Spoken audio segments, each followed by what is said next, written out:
এমনও লাশের দাফন করেছি, 166 জন লাশের দাফন কার্যে সহযোগিতা করেছি চাঁদপুর আমাদের ইসলামী আন্দোলনের টিম। এমনও লাশের দাফন করছি যেই লাশের মা বাবা সন্তান কেউ নাই, ঘরের চৌখাটে লাশ ফালাইয়া দিয়ে চলে গেছে। এমনও লাশের দাফন করছি যে লাশের সন্তান ফোন করে বলছে বাবার লাশ অমুক ঘরে পড়ে আছে,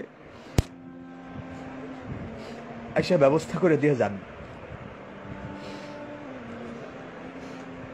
কোথায় ছিলি তখন? ছাত্রলীগ, যুবলীগ, বাংলাদেশে আর একজন আছেন যারা যিনি এই কষ্টগুলা করছেন, তাকওয়া ফাউন্ডেশনের কিছু পিকচার দেখেছি, আবার এমন পিকচার নিজে তুলেছি। পুকুর পাড়ে লাশ পড়ে আছে, বাগানে লাশ পড়ে আছে, এই লাশের বাবা আছে, লাশের মা আছে, লাশের ভাই আছে। এই লাশ যেই রাজনীতি করতো সেই রাজনীতির লিডার আছে, সেই রাজনীতির বড় বড় নেতারা আছে। আজকে সেই লাশের পাশে কেউ নাই। কে দাফন করেছে? কে কবর দিয়েছে? কে গোসল দিয়েছে?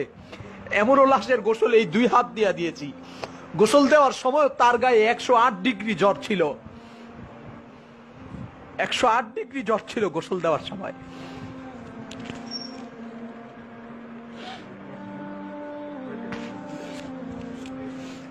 কলিজা ফেটে যায় দুঃখে। আজকে এমন এমন ব্যক্তির বিরুদ্ধে যাদের নির্দেশে ওলামায়ে কেরাম এই কাজগুলো করতে, যাদের নির্দেশে আমরা এই কাজ করছি,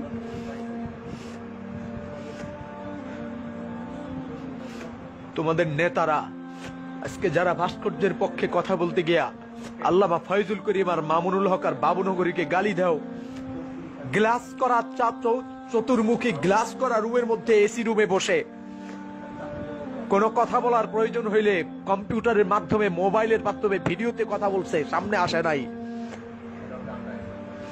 কিন্তু প্রতিটা লাশকে কাঁধে করে গোসল দিয়ে আদর যত্ন করে কবরে রেখেছি। কোন সেবার কমতি ছিল না। আমাদের ঘরেও তো বিবি আছে, আমাদের ঘরেও তো আমাদের মা আছে, আমাদের ঘরে আমাদের বাবা আছে। কোন বাবা চায় না তার সন্তান অনিশ্চিত ভবিষ্যতের দিকে চলে যাক। কোন প্রিয়তমা বিবি চায় না তার প্রিয়তম স্বামী অনিশ্চিত গন্তব্যে চলে যাক। যতটি লাশের দাফন আর কাফনে রওনা হয়েছি, বিবি কিছু সময় চুপ ছিল, নীরব ছিল, জবানে বলতে সাহস করে নাই যে জায়েজ না।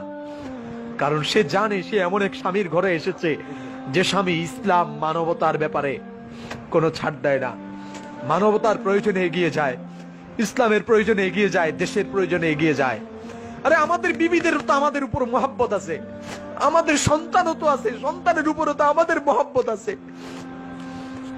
তোরা বের হোস নাই, কিন্তু আমাদের সন্তানের মহব্বতকে আমরা তালাক দিয়েছি, বিবির মহব্বতকে লাথি দিয়েছি, বাবা মায়ের মহব্বতকে বাবা মায়ের জায়গায় রেখে দিয়ে বেরিয়ে গেছি তোদের জন্যে। 166 জন লাশ চাঁদপুরে যাদেরকে দাফন করা লাশ ছিল, যারা ছাত্রলীগ করেছে, যুবলীগ করেছে, আওয়ামী লীগ করেছে। কই আওয়ামী লীগের কোন নেতাকে তো পাই নাই, যুবলীগের কোন নেতাকে পাই নাই, ছাত্রলীগের কোন নেতাকে পাই নাই।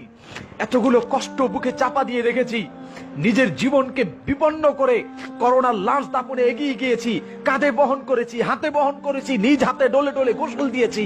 আজকে আমাকে জুতা মারো, আমাকে দেশ থেকে ভাগায়া দিচ্ছ, আজকে আমি মৌলবাদী, আমি রাজাকার, আমি পাকিস্তানি, তো তুমি ভারতকে সমর্থন করার জন্য তুমিও বাংলার অপরাধী, তুমিও যুদ্ধাপরাধী, তুমিও দেশদ্রোহী। একই অপরাধে যদি আমাকে দেশ ছাড়তে হয় তো এর আগে তোমাকে দেশ ছাড়তে হবে। আমি যে দেশপ্রেমিক এর কোনো সন্দেহ নাই, আমার অসংখ্য প্রমাণ আছে, এ দেশে আমার অবদান আছে, আমার বাবার অবদান আছে, কিন্তু তোমার কোনো অবদান নাই। তুমি শুধুমাত্র আওয়ামী লীগ এই নামটাকে পুঁজি করে তুমি তোমার পেট বাঁচাচ্ছ, তুমি তোমার সন্তানের আহাল পরিবারের পেট বাঁচাচ্ছ। এই দেশে তোমার কোনো অবদান নাই, বরং অবদান আছে লুটতরাজ দিক দিয়ে তুমি শ্রেষ্ঠ, ধর্ষণের দিক দিয়ে তুমি শ্রেষ্ঠ, খুন করার দিক দিয়ে তুমি শ্রেষ্ঠ, মানুষের হয়রানি করার দিক দিয়ে তুমি শ্রেষ্ঠ, মানুষের হক নষ্ট করার দিক দিয়ে তুমি শ্রেষ্ঠ। এগুলোর দিক দিয়ে তোমার অবদান আছে। কুল জাল হক ওয়া যাহাকাল বাতিল ইন্নাল বাতিলা কানা যাহুকা।